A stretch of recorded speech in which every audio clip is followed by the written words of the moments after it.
Բարի երեկո ժողովուրդ ջան։ Ես ուրեմն այսօր որոշել էի մի քիչ ուղիղ ետ հեռանեմ։ Ես ուղղակի ինչ ասեմ, ցնցված եմ մեր Իջևանով։ Հələ մենակ Իջևան եմ եղել,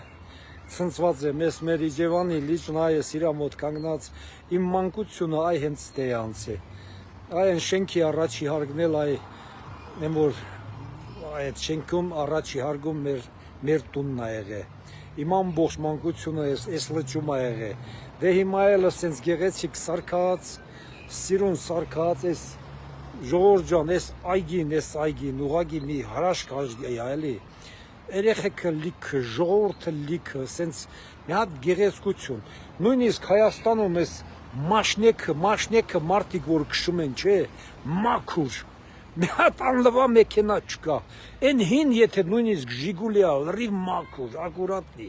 Բայց ձեր պետությունից կբողոքեն։ Մի խոսքով նման բաներ, ժողովուրդ ջան, մի հրաշք տեղ ա, այս Իջևանս вообще մի հրաշք տեղ ա, էլի։ Ժողովուրդ ջան, այսօր ես ուզում եմ մեր այս ճիշտ է, ես ասենք այսօր ժամանակ եմ գտնում, դե գիտեք, ակտիվ մասնակցում եմ, ասենք այդ բաներին, որ մի բան կատարվում է, մարդկանց պետքա ճիշտ բացատրեն, իրականում ինչ է կատարվում։ Հիմա ես իմ հասկացողությամբ ասեմ, ինչ է կատարվում, ասենք ինչ որ կատարում է Գագիկ Ծառուկյանի հետ, Գագիկ Ծառուկյանը մենակ չի, հերթով կարգով, Քոչարյանով, Սերժ Սարգսյանով, են լրիվ հատ գնալու են, նրանց հետ ինչքան կան։ Ժողովուրդ ջան, սրա վառապացույցը, սա ինչի համար է հիմա կատարվում այս բանը։ Ուրեմն, եթե հիշում եք 2018 թվին, երբ հեղափոխություն եղավ, դուք պատկերացրեք, եթե այն ժամանակ նման բան լիներ, ոնց էր լինելու։ Մարդը եկել է իշխանության, չէ, ասենք, Փաշինյանը։ Այդ մարդուն ոչ ուժային կառույց ունի ստեղծած, ոչ բանակ ունի, ոչ մի բան չունի։ Եթե հիշում եք 21 թվին, 2021 թվին Փաշինյանը ինչ ասեց։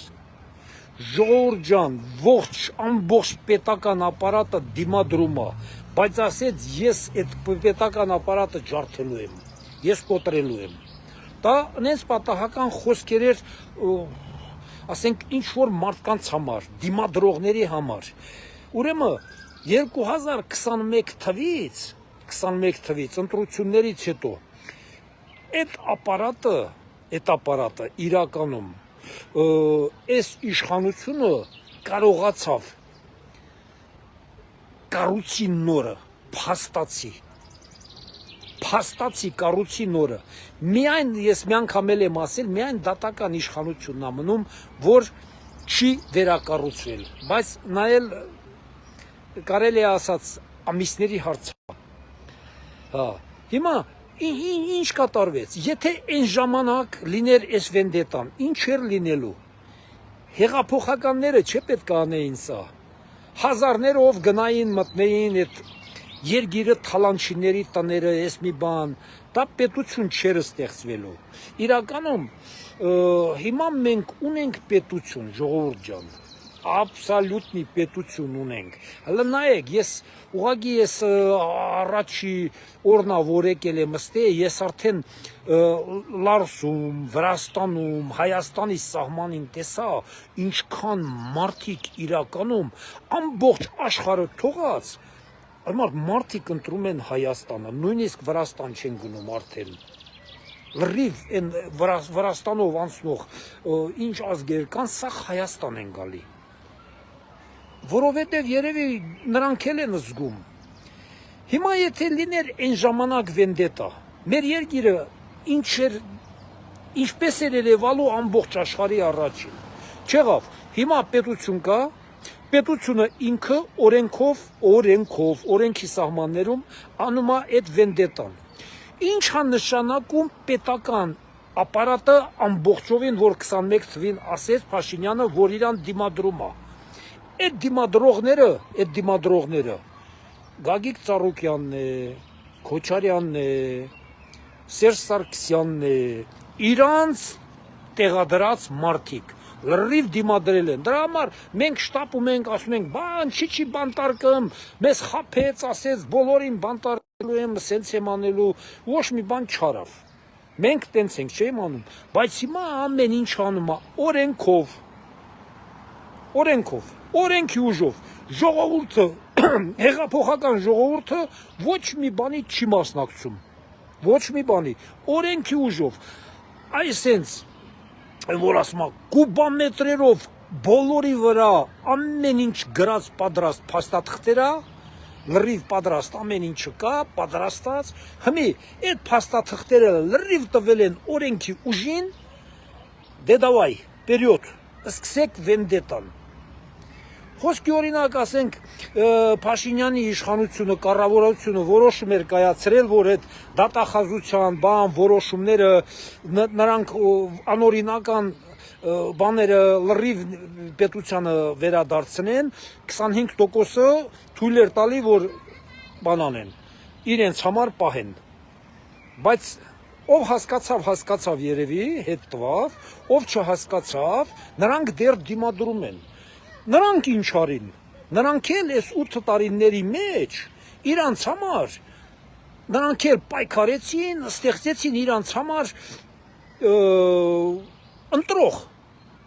թե կաշառքով են, թե ինչով են, մի խոսքով, նրանք էլ այդ ձև պայքարը մղում էին պետության դեմ, որ իրանց ընտրող ունեն։ Հայաստանում էլ չի կապլավը, անջատվեց մի մոմենտ նորից միացավ։ Նրանք էլ իրանց համար ստեղծեցին ընտրող զանգված, ժողովուրդ ջան, նրանք էլ ձեռները ծալած չեն թողել, բայց մի բան կա, ընտրազանգվածը իրենց չհերեքեց, պարտվեցին, ժողովուրդը նորից ընտրեց պետականությունը,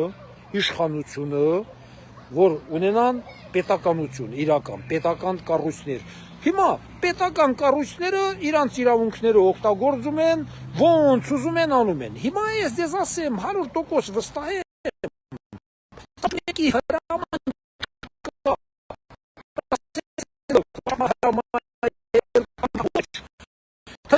հրամանքվածա 8 տարիների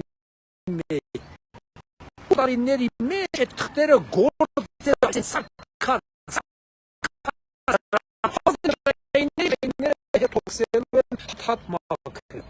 Հայաստանը մաքրելու են։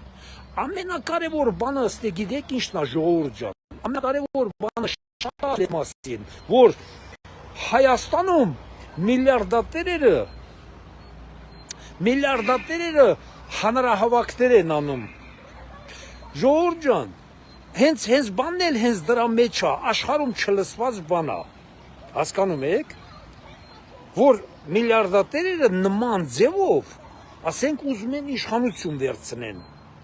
Ընդհանրապես միլիարդատերերը, եթե նրանք ուզում են իշխանություն վերցնեն, ոչ մեկը չի ջոկում, նրանք դա ոնց են անում։ Նրանք առնում են, ասենք եվրոպական երկրներին, նրանք առնում են Ամերիկային, նրանք առնում են Ռուսաստանին, 4 կողմը պետություններին, ասենք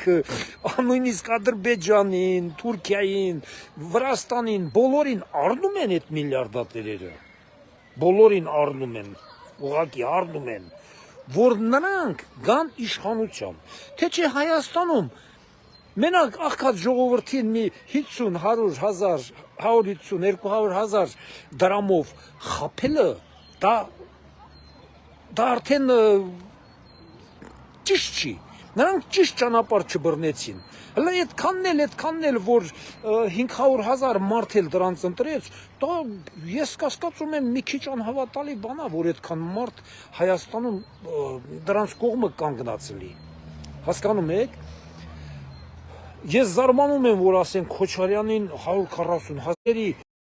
20 չի կապը սենց լում այ մարդ։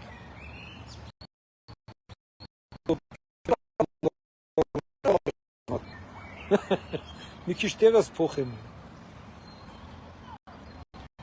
Կապը կտրտվում է անընդհատ։ Լավ մի քիչ տեղս փոխեմ։